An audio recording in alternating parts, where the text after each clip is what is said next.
Good morning and good Erev Yom Tov. Tonight is Yutas Kislev, Rosh Hashanah of Chassidus, 226th anniversary of the Alter Rebbe's Geula. I just gave a talk at the Koilel about how Yutas Kislev changed the world. You should definitely check it out. I'm sure our good friend Yitzchak will post it on the group. I could do it right away. Yeah, and so very fitting. Alter Rebbe, Rosh Hashanah of Chassidus, and here we are learning Ayin Beis, which the Rebbe, interestingly, in Tafshin Lamed Zayin, which would be 1976. How many years we're talking Lamed Zayin now? Mem Zayin, Nun Zayin, 50, 48 years, 48 years ago. Yeah, I think it's 48. I remembered I was a young man. I was 18 years old, I believe, maybe 19. No, I was already 20 years old. I was 20 years old. When the Rebbe spoke about Hemshech Ayin Beis, Yutas Kislev, and he spoke about that he always struggled whether we should publish the Hemshech Ayin Beis. And that was when Hemshech Ayin Beis was published, after Yutas Kislev that year, 48 years ago. We always had the first somewhat 30 Maimarim, but the most of it, the bulk, what we're learning, was only the Rebbe had it in manuscript form, and he published it, and he connected it to Yutas Kislev. So I remember the Rebbe began to talk, that was about Mashpim. The same Farbrengen, he spoke also about the importance of having a Mashpia. So just a Yutas Kislev connection here to what we're learning. And clearly, as the Rebbe said then, that there was expression the Rebbe used, I believe, was that it was connected to sakana, to danger, the printing of Ayin Beis, and that's why it wasn't printed. I'm just looking at the actual lashon of the Rebbe. Let me just see here. Yeah, I want to see the Rebbe's language that he used. Then let me see. I have here a copy of the Sikha. Let me see.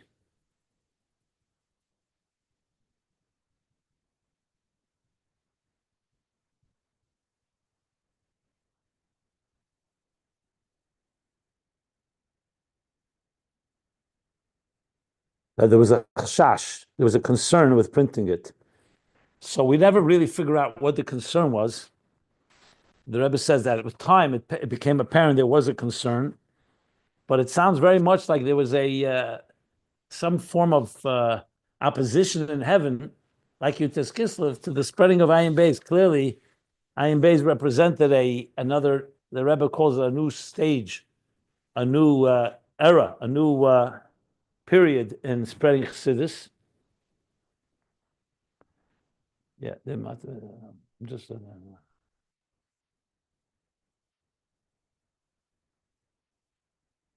I was afraid to give it to print, and I saw there was room for concern. Just for the record, the year after Ayin Beis was printed, the Rebbe had a heart attack, Tavshel Lamed Ches. The second time Ayin Beis was printed, that year the Rebbe had a stroke. So I'm not making any connections, just pointing it out.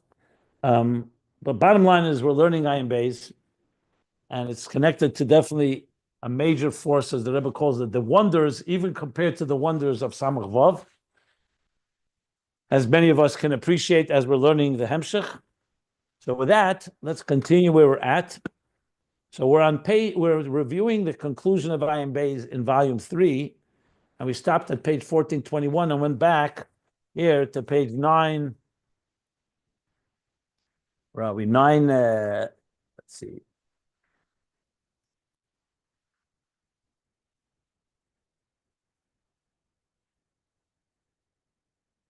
We started at 968. 971. No? Yeah, and now we're on 971, talking about the 10 hidden spheres, which the expression is ein mitzias legnuzes, that the gnuzes, the hidden, don't have a mitzias. What does that mean? They don't have a mitzias.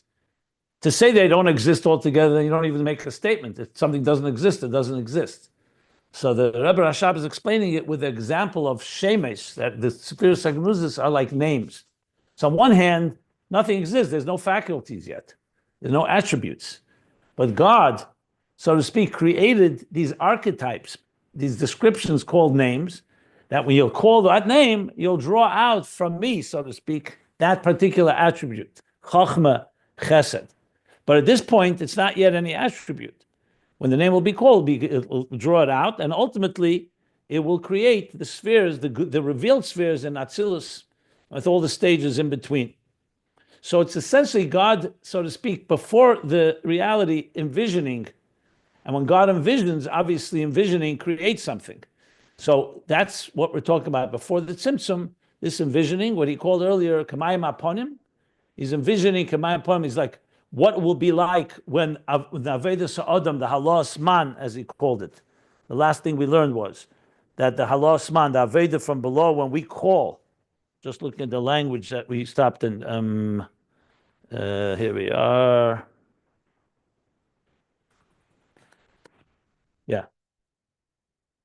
So when God envisions that, that creates a reflection, but it's a reflection in water. The water remains pshittis, like he says. Atzmas aposhet.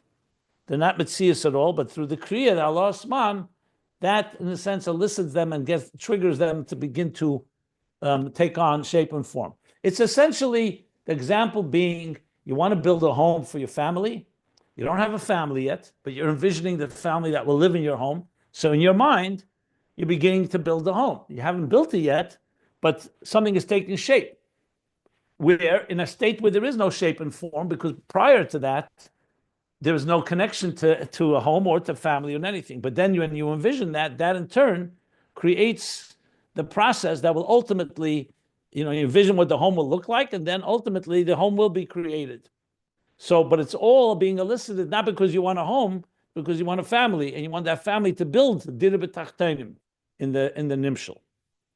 So it's a little, you need to wrap your head around it, because it's like, it's hard to figure out exactly, because it would be a lot easier if God just said, you know what, let me envision existence, and that's it. You don't have to talk about Aveda Sa'adam.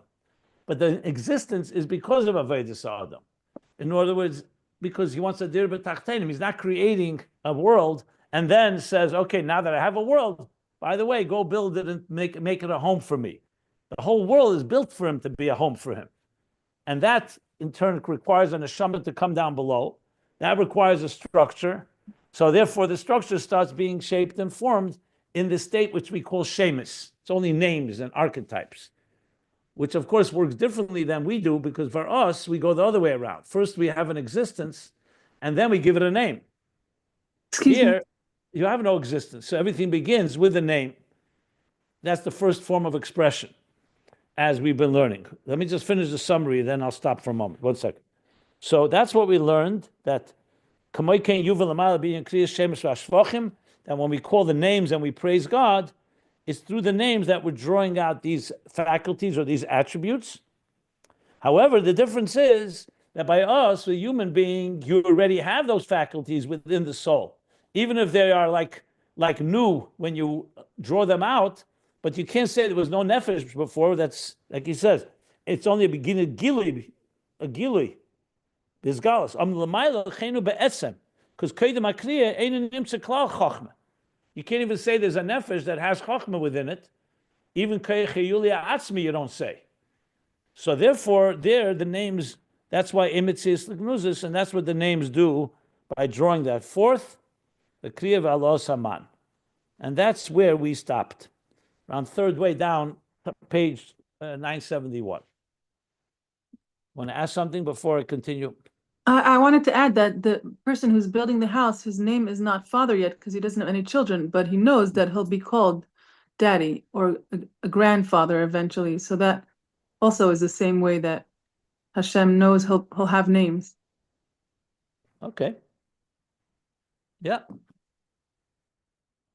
But remember, names itself, we'll soon talk about this as well.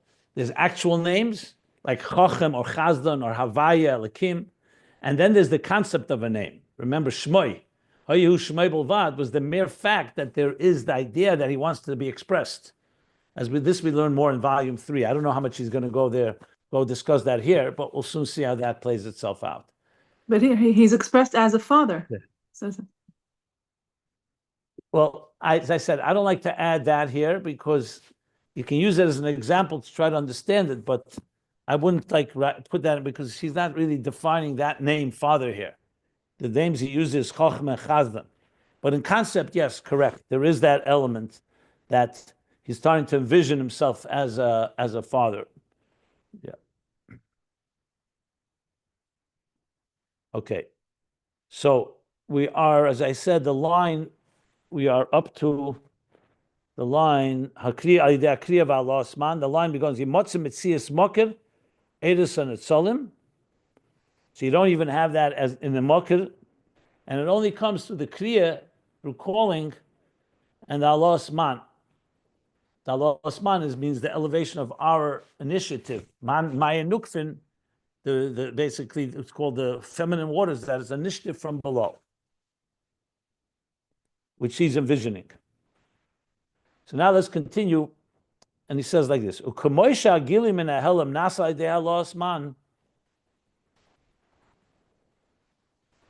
and just like the gili from the Helam, to reveal something from a concealed state, comes through this initiative from below. This is also true in the Moshel. Because even though in the Moshel we said clearly that the human being has a soul and has within the soul potential faculties, whereas by God you don't call them potential faculties because there's no potential for anything. He's not in any way associated with it. But by Keiches Adam, you also have the element of Allah Asmat. That's when the students, or those that were Meshabeach Rashbi, and they praised the person who they're calling by these complementary names, that those names are drawing out from him, from Helam to Gili, to the point that he said it's like a Chiddush, both for him and for the very ideas that he's innovating. So he says like this, so Kamoy Shagilim and Nasa Adel Osman, Kamoy Kain, Gama Helam Nasa Be'esei Apam in Atmos Aposhet. So now he's saying like this. There's a very interesting emphasis here. From Helam to Gilui, we understand that a person, like we said, he's not, let's say, he's not in a state of mind right now to think of ideas. He's busy with his family. He's busy with something else. He's not, he said, not even mukhan. This doesn't mean he's not aware that he's capable. We said he's aware that he's capable, but he's not in that state of mind. Then comes, I'm just giving a scenario, a few students of his, and they say to him, you know, we need your chokhmah now. We have a problem, or we want to learn with you. And they start being meshabeach, and they compliment him. As we said, it's not flattery. It's in order to draw out, even from a place when we're not talking, if he was already in a state of teaching, so then they don't need to do that. Because he's there, and he's ready to teach. He's ready to communicate. But we're talking about in a state he was not ready to. So that in turn gets him so-called, that stimulates him. It's interesting, by the way, just as an aside, someone just asked this to me the other day. The story where the Rebbe Rashab went to Freud, Sigmund Freud in Vienna. And the Rebbe Rashab had some issues that he was having. We're not so sure what the issues are. Some say he had an issue with his left arm. Some say it was an issue with nerves. That he was like, I mean, we don't want to use any negative word on a Rebbe, but something. Freud was wise enough to understand that he's dealing with a Rebbe here. So he didn't just say you need therapy. That's not what he told him. He said to him, your mind is too great for your heart to contain, and your heart is too great for your mind to contain. And you should go see and connect and realize how much your chassidim need you. When you see how much they need you, it will elicit from you that will, and that's like a surge of energy that will reconnect you. That's what he told him. So in a way, if you think about it, it's similar to this idea that sometimes the Talmidim, or whoever it may be, elicits by showing that we need you, we appreciate you, we value you. Again, this is not a petty type of thing where a person needs a compliment. It's more of he's not in that place, and this calling him by names and the shvachim and the praises bring it out, what he called minahelim elagili.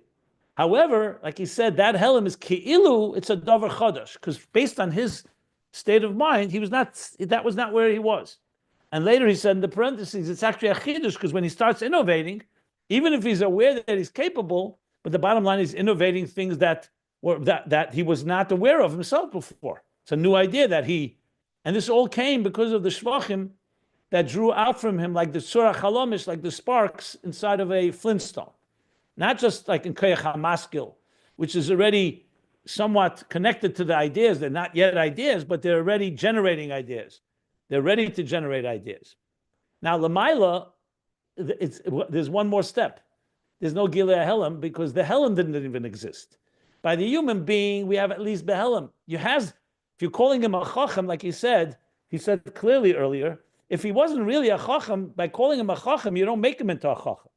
If you went over to a fool and said, hey, you're a very wise person, that's not what he's saying, that will suddenly stimulate wisdom within his soul. You're talking about someone that has Chachma, that has Chesed. However, he's not in that place right now. Or he's very removed from it even. So the Shvachim elicit it and they draw it out, and it's like a Chiddush, relatively speaking. By the Eibishter, you don't say that. It's not even Behelim. So here, what he's saying now is that just like the names elicit from Helam to Gilui, they also elicit from Etzem to Helam. Because the Etzem is completely removed from it. The Eibishter doesn't have any of these things. So he's saying now, these Shemis, that's what he's saying here. So, Kamoi, Shagilim and El Nasa Idea Allah Osman, meaning through the effort of another that is calling that person by the name, Ushazel Gam B'Keichas Adam canal. Because by Keichas Adam, you have that. He says, Kamoi Kain, Gama Helam, Nasa Be'esei Tam, Mina Atzmus HaPoshet. Also, the Helam is so-called created, that first time, from Atzmus HaPoshet, which is completely removed from even the Helam. So you have here like two stages, from Helam to Gili, which is, but in the human, by us human, we can relate to that. And then there's from a place that's completely beyond Helam even. Etzem to the Helam. The Etzem HaPoshet. Why does it say Ba'esei Pam? Because that's only the first time. Afterwards, once you already have existence, like I said with Rosh Hashanah, the Allah Asman Menei Bey, the first time God has to envision this, because there's no one to draw that out from him. So he envisions, and that envisioning in Atzmus, in turn creates a name, which is as if the person is calling him by name and then drawing it out into the Helam. And then, of course, the next stage is from the Helam to the Gili. That's what he's saying here in just one short line here. And so this comes to answer the question, how do you say that the Gnuzis ain't Mitzias the Gnuzis? For example, by a human being, you can't say ein Mitzias. You can say relatively it doesn't exist, the Chachma within him, because he's not that place. But to say ein Mitzias, he says, V'zeu she'es Sefiros Gnuzis einem Mitzias klal mitzad atzmam. On their own, there's no Mitzias at all. Nasim rak idea kriya v'Allah Osman. And they only emerge through the kriya of Allah Osman, because the etzem, like we spoke about the water remains water. Even when there's a reflection of a face in it, it remains pshittus. So Atzmus, the pshittus of Atzmus remains removed from Chachma and Chesed.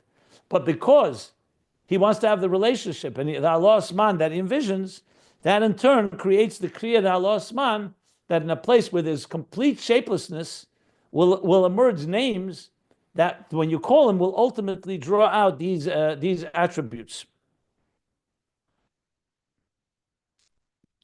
Okay, so the truth is this last line was like the conclusion of this first section. I mean, there's more to go here, but we didn't learn it yesterday, so now he finishes this piece. So let me stop if anybody wants to ask anything.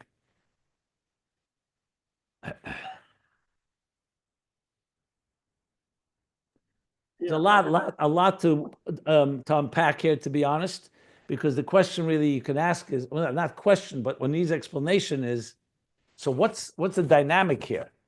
So Atzmus is completely removed from any structure. Chacham, Chesed, not even Behelam. Like we learned, Shmoya Atzmi, but he wants expression, because he wants a dir b'tachtenim, and he wants the halos man, and he envisions it. So when he's envisioning it, is it have tzir or does it not have tzir? So you have to say there's two steps here. There's the way God envisions it. There it doesn't have any shape and form. It's just what he wants. But as a result of that, it will in turn create the concept of names that will allow for basically definitions and descriptions, eisius, which is a form of expression, and that'll allow us to, so even though we're not doing it yet, but it allows us to call him by that name, and all of that comes together.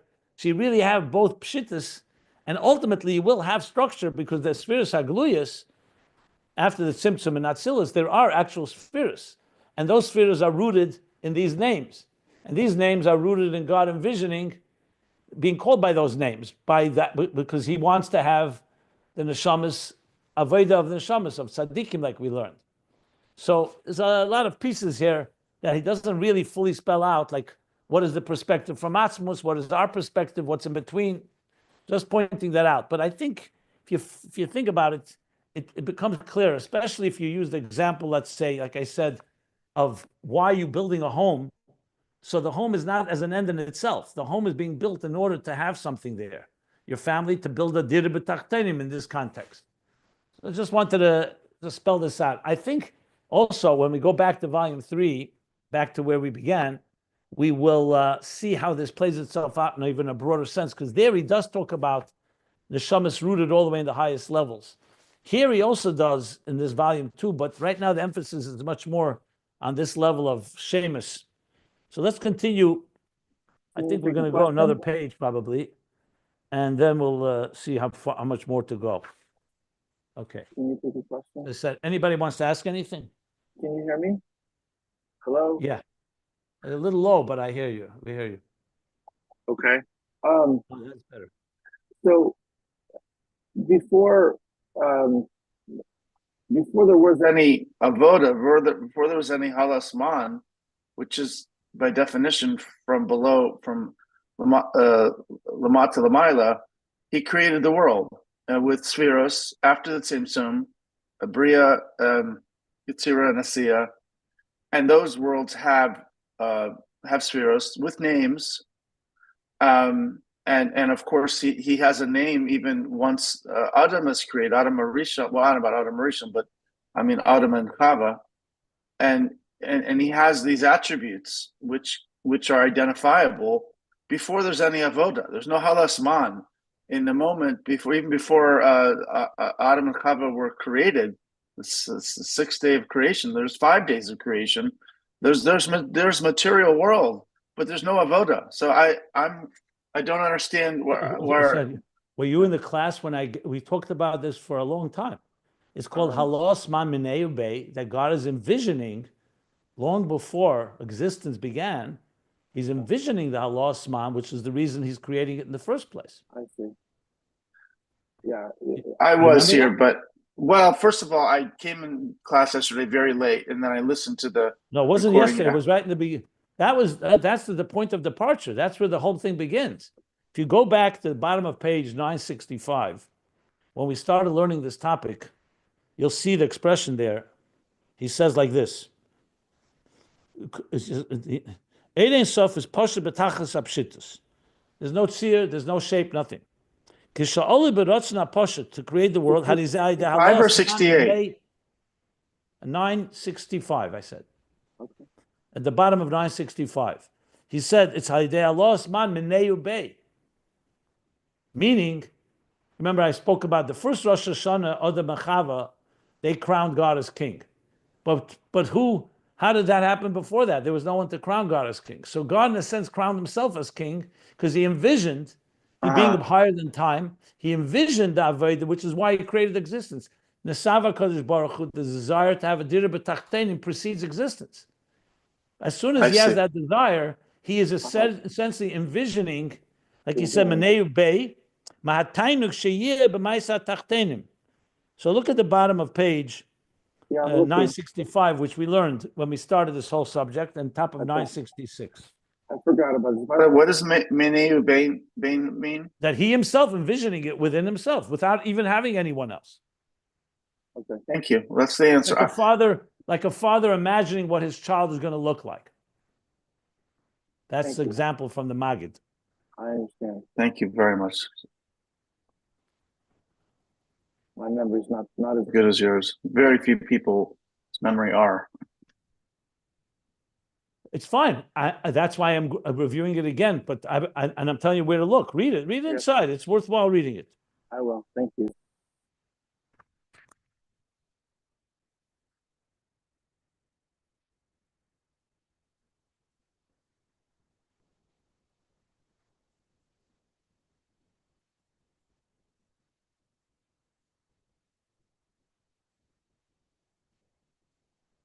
Okay. So now to continue on.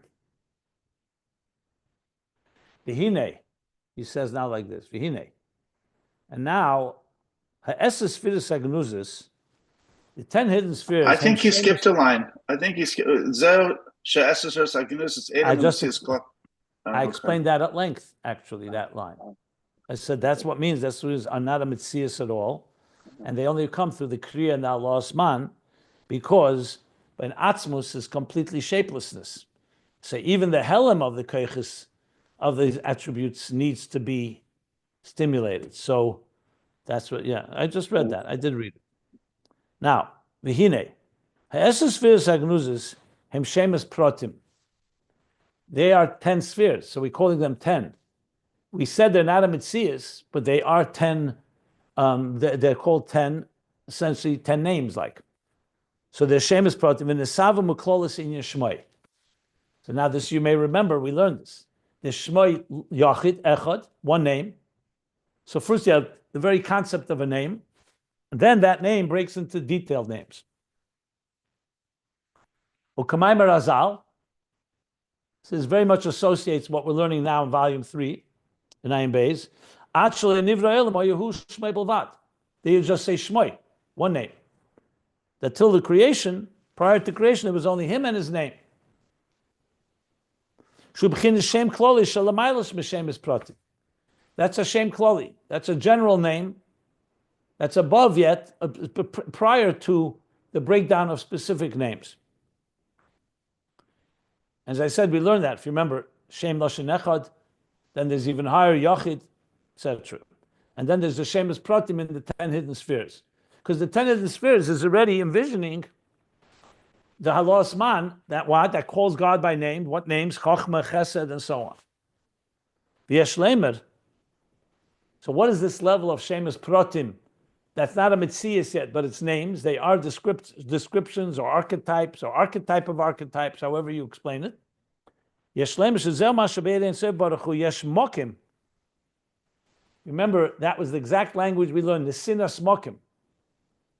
That the idea that God created a name is he's giving room now, basically creating a handle, he's creating a space, if you wish, for us to relate to him. Without names, the etzem is completely removed from everything. Nothing exists yet. But Shemus is the first place where he says, I am ready to allow myself to be expressed in a name that I will be called upon. Not right now. Again, we're talking conceptual time, but in time that will happen. So he's saying this yesh makin sheyikru b'shem chacham v'chesed. That's the yesh lemer. That it's not yet exact. It's not exact. There's no entity yet. But now that you have these names pratim, that when he will be called by chacham v'chesed, yisavas agnuzis, then that will in turn create the concealed spheres. So on one hand, they're not yet emerged, they're only names. On the other hand, when they will be called by names, you will draw it out and it will actually become gnuzis. U'kamayel derech moshel, ba'odam lamata. He's going back to the example he used in the previous page. Like, for example, by a person below, sha'idei yediyas atzmei, through his own awareness, miseir ayidei akriya v'shvach kanal. The fact that he is aware, I think he's trying to say, is once he's aware of his capacity. But how does it get triggered? That's meseda, that's triggered, that's stimulated through the calling and through the shvach, the praise canal. Kamay kain lamaila. Same thing lamaila, similarly. Al yedei b'chinas shmei agadol nishavim esas spheres agnuzis. through the Shmei HaGadol, which is the Shem Lashon Yachid, not the specific names, that Shmei he's comparing that to self-awareness. In other words, before Shmei, who, not Shmei, altogether no name, then you have an etzem that's beyond any description, beyond any expression altogether. The fact that God says, I will have a name, he's saying, now I have an awareness of, meaning there's now a state of awareness, a state of expression, but you don't yet have specifics. So through that allows, that gives the Nesinas Mokim, he says, let me just read again. Yeah, that gives the Nesinas Mokim for now specific names, which will then in turn define specific attributes. So I think what he's doing here is going back to the example that the fact is that even before a person is called by the name, he's still aware that he's capable of being a chacham. In context of God, you can't really say it that way because God is not defined by being a chacham in any way. But the Shmei does create expression, and once there's expression, there's some form of gili. It's a gili kloli, like he says, a shem kloli. But there is the concept of expression. So he's comparing that to an awareness, which in turn will leave room for the specifics, like the chacham and chesed, like he says, Sefiros hagnuzos. Okay, that's yet another level. So he's going higher than the 10 spheres, Shmei HaGadol, what he called Shmei Lashon Yachid. Okay. Yeah, this is quite dense, but this is what it is. V'yesh lemer, another yesh lemer. Shezehu hachkike ba'erein sof. That this is the so-called engraving within the infinite light that is pashut, that is shapeless. Sheyitefes mokem ha'los man. So God is now, because he's envisioning this, and that's what he desires, he's now essentially establishing a level where the halos man, our effort, will be tefes mokim, will have value. God is giving us that power. So once existence exists, we know that a human being, through our Aveda, we get a call and response, and God responds to it. That's mamata l'mayla. But how is it from the top down when God is first putting everything into place? So we said he envisions existence. He envisions the neshamas coming down below and doing Aveda. And by doing that, he's giving them that value, that it has value. It's not something that just happens after the tzimtzum and is only limited into the domain that human beings relate to. The highest levels of Elikus are saying, I want this. And therefore, what you say has value to me even in the highest levels, as he's saying now. It's like he's setting up a Framework for a relationship. Is that fair to say? Yeah. Yes. It's also Yes. like someone wants to be called beautiful by her phantom husband of the future. She wants to be called beautiful or whatever. It's the same idea. Yeah. Correct. I mean, with all the qualifications that's all human examples, but yes, as much as we can, he is giving a human example, as much as we can relate to that. That's correct. Remember, the key qualification is this. By humans, we have needs. We need the relationship. We need someone to value us, etc. God does not need any of that. So he has to want it. That's the nesava. That's why I keep referring that he desired it. Once he desired it, that sets in motion a whole assembly line, if you wish, of events that shape what we're describing here. So that's the key thing that we have to keep in mind all the time. But being that we were created in the divine image and we are like an example for godliness, we can use ourselves and our relationships to help understand our relationship with God. With a big caveat again, that by God, he's the beginning of it all. He created the very concept of relationship. We didn't create the concept of relationship. We're coming into existence with a need of a relationship. And yes, as a result of that, we envision what will be, who will call us beautiful, like you put it, or who will love our children, our future. So there is, the example works, but I'm just making that qualification because he made that qualification, the Rebbe Rashab did. But there's plenty in the example that we can learn from, and that's what we're doing here. Yeah. I have a question, if I may. When we say like Baruch Hu Baruch Shemai in davening, so you have Hu v'Shemo Echad. The word Shemo is, as you said, it's the primordial shame before it's mitzal, changed down to pratim, specific names. My question to you is: there's first of all that we learned earlier, and I forget what it was. A Rosh Tevis for who. Hashem. Yeah.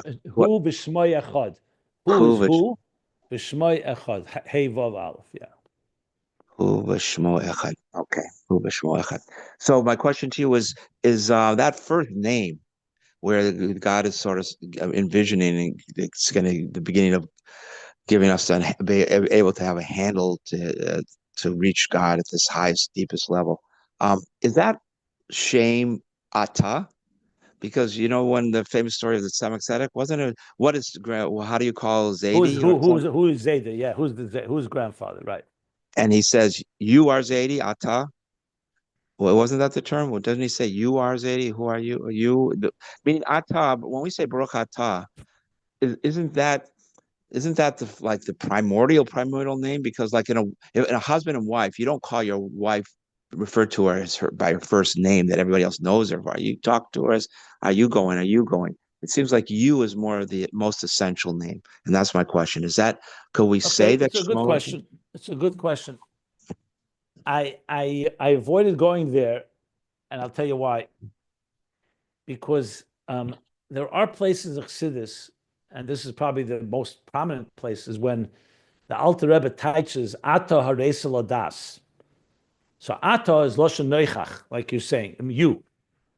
Who is Loshen Nister, right? When you say him, you say you means I'm in your presence, and I say you.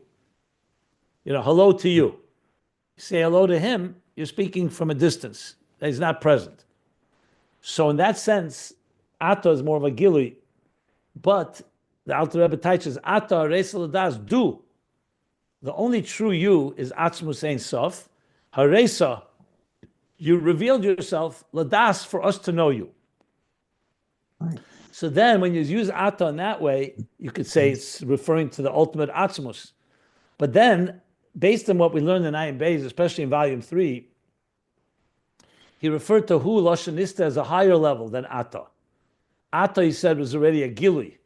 Because you say Ata means you can see it. It's visible to you. You recognize it. And Hu means it's beyond you. So that's why I would not bring that into this picture here, because it's going to confuse matters. So when we say Shmoi, Hayahu Shmoi Bilvad, here he's talking about Shmoi Ha'atzmi, that most likely means more the concept of a name, not even an actual name, not Ata, not even Hu, to be honest. It's the Hu Amiti. The truth is, in Hu itself, he spoke about two levels, Sevav Kalman, and then there's the Tov Mekulam, which is Atzmus. But I would stay away because it's going to confuse matters in the context of what we're learning here. Here he's trying to explain it in a context of just the very concept of expression, that God is allowing himself to manifest in a Metzias Nimtza. So I don't know if we can associate a name. Even Havaya, which is considered the Shema Etzem, usually you say Havaya, Shmoi Ha'atzmi, or Shmoi HaGodel. Often you'll say that's the name Havaya. Even that, I think it's higher than that. There is an expression, Anoichi, they say, Anoichi Hashem Elokecha, Anoichi lo yisramez, lo b'shum ois, lo b'shum koitz. That Anoichi, I, is even higher than all the names, because it's not hinted to, not b'shum os, not in any letter, and not in any point. So in other words, there's no way you can describe it. Then this Shem Ehyeh is also considered a very high-level name. But I think, based on what I'm understanding from here, I would stay away from trying to associate it with any particular name, unless the Rebbe Rashab will do that. So far he has not, and I understand why, because he's talking about levels here, where the whole concept of Shmoi, like he asked, what does it mean there's a Shmoi above? So he said, it means that God wants expression. That's what means a shmoi, shmaya atzmi, that he wants, and therefore there's the capacity, yechelis, for expressing himself. He called that the shmaya atzmi, the capacity to express himself. So again, I would stay away from giving it any particular name, especially now that he's saying it's shmaya kloli and not shmaya proti. So even shmaya ato, you can say maybe shmaya is, I don't know, maybe even lower, I don't know. Anyway, point is, I don't know if definitively, and being that the Rebbe Rashab is not using that expression, I would be careful. Also, it's going to create the confusion, which is higher, ato or hu. In this Maimorim, it seems like hu is higher than ato, just for the record. But that's not a contradiction. In some places, ato is referred to as atzmus, and hu is more like a concealed state, and ato is more the loshen nechech, atzmus himself. So that's just my responses to your question. I would think that would be, if I just may follow up, I would think that that's the whole tachlis of the whole tachlis of avodas Adam is to make the hu, which is nister, ata, revealed to you, which is hu v'shmo echad. But when hu becomes ata, that is true. That is true. But Ayin Beis has not yet gotten to that point. We didn't learn that yet. Okay, thank you. No, so that is true in concept. You're right. That is ultimately the goal, that we're going to connect all the levels. But right now, he's still talking about that level, and the goal is going to be that you have a flow from the etzem itself through the shemus pratim all the way into our existence. So I'm talking about like what he's saying here and what we're learning here in the context of what he's discussing here. I have a related question. It's a little paradoxical, I guess, but it seems like this framework, everything we're learning here, precedes even the conception of Torah. Say, Torah and Neshamas Yisrael kama la'olam alpaim shana. So Torah and souls pre-existed the creation of the world by 2,000 years, but it seems like this framework precedes even Torah, because Torah is a revelation. So my question is, well, one question is, how does all this relate to the conception of Torah? Are these parallel tracks, or is this framework precedes even the conception of Torah, not the revelation of Torah? And the question beyond that is, how do we know all this if it precedes the conception of Torah? Because Torah is a revelation, and we only know about the Eibishter from Torah. We're not making this up. We got the lahabdia, like the atheist would say, this is all, you're making this all up, in your head. But we know this because it's revealed, and the Mekubalim are in doing what we call inductive reasoning. They're taking a fact that's known and reducing it logically to its ultimate original source. But I'm trying to understand how we know these things if it precedes even the conception of Torah. Well, being that he's not talking about Torah here, I would refer more to neshamas, because he is talking about neshamas. He's saying that the halas man, who does the halas man? The work from below, those are neshamas. That's what God is envisioning. So we learned clearly the neshamas are rooted in shmoya atzmi, because the whole reason for the shmoy is because of neshamas. Why does God want to express himself? Because he wants a relationship, and he wants that avodah from neshamas. He wants allows for us to our mere existence. Oh, sorry. One second. So we're talking here, this is where it all begins. It begins where God envisions the neshamas, and that's where they're rooted in these highest levels. This is not a neshama coming down below. This is where the neshamas are rooted, because like I said before, the father wants to build a home for his children. The children are the neshamas here. The home is existence. So the whole reason you have attributes in the first place, and the reason that you have names of these attributes, is there should be a way for us to call him by name so we can have a relationship. So the neshamas are rooted here. Regarding Torah is also rooted in these highest levels, because Torah is God's wisdom and God's will. Torah expresses that will. In other words, how do we know that God wants neshamas? We learn it in Torah because God revealed to us in Torah. So everything we're learning now and everything we're discussing now is all part of, number one, the neshamas are the ones that actualize it. They're the ones they're the shluchim, if you wish, the ambassadors. Torah is the blueprint that God is laying in place and telling us all of this. So that's how you would say it. But this is all the way it is, all the way in the so-called Godhead, where the beginnings of the early stages of where this begins to manifest in some form of definition, like we're talking right now. That's how I would explain it. Right. And we did talk at That And then the there's shamas, and then there's how it all, after the tzimtzum, then it all comes down to creation, where you have an actual existence, and then you have the role of the shamas down below, and they're following Torah that illuminates their path, etc.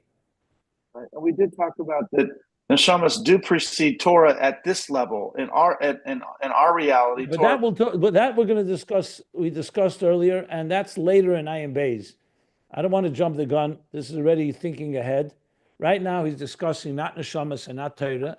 He's talking about God's relationship and how God expresses and how we are connecting to these highest levels of godliness and the shame.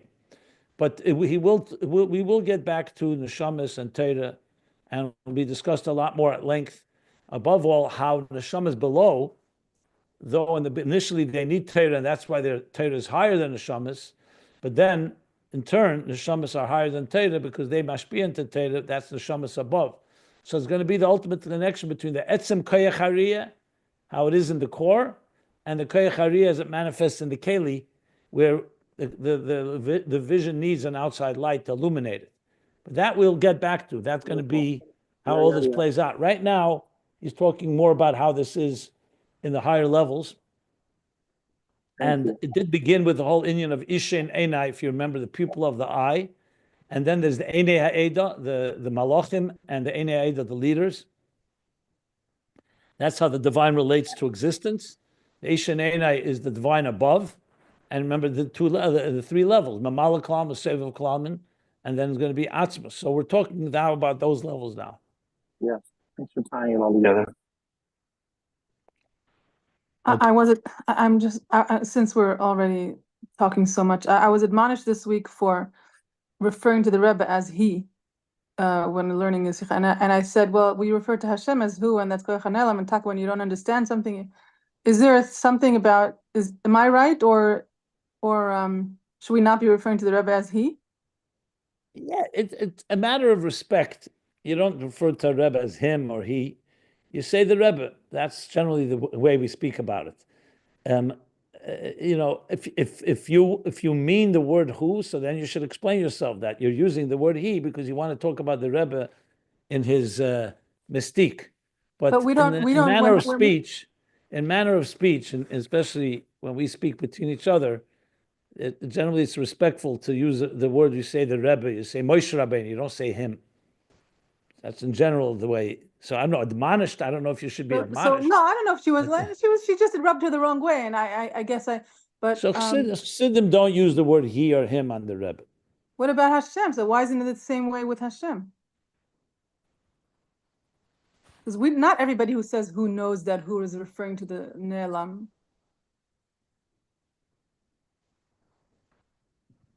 You want me to explain the difference? Yes, please. I'll do it after the recording if you don't mind. Let me finish here and then I'll explain. Thank you. Okay. So we'll stop here. I'm halfway down the page. This is a very heavy duty piece I see upcoming. Wow. I didn't realize we're going into this level of thick. I didn't remember this. Now I see it now. Okay, wow.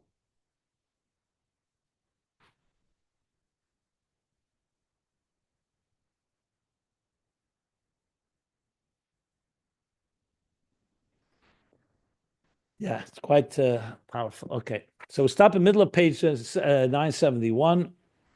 Okay.